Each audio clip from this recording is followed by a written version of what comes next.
ముందు వీడియోలో రొయ్యల కర్రీని ప్రిపేర్ చేసుకోవడం చూసాం కదా, అందులో కొంచెం రొయ్యలు ఫ్రై అయిన తర్వాత ఇలా చింతపండు రసం పోసుకుంటే చాలా టేస్ట్గా ఉంటుంది. అలాగే నిల్వ కూడా ఉంటుంది 2-3 రోజుల పాటు.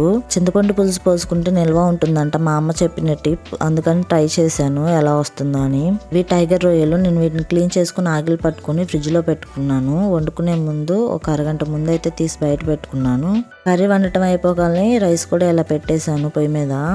మన అమ్మ వాళ్ళు అప్పట్లో ఉమ్మడి కుటుంబాల్లో ఉండేవాళ్ళు కదా. మా మమ్మీ అయితే ప్రెగ్నెన్సీలో ఉండి కూడా పొద్దున్నుంచి సాయంత్రం దాకా పొలంలో పనిచేసి వచ్చి సాయంత్రం మళ్ళీ పొయ్యి మీద అన్నం కూరలు వండి అందరికీ పెట్టించేదంట.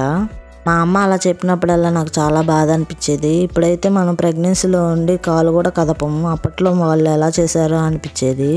అన్నీ బాగుండి ఒకరోజు పొయ్యి మీద వండటానికి నాకు ఎంతో కష్టమై అనిపించింది. వంట అయితే మామూలుగా లేదు. అందుకని ముందుగా నేను మా బాబాయ్ అయితే సూపర్ ఉందని చెప్తున్నాడు ఇక్కడ. వీడియో నచ్చితే లైక్ చేయండి.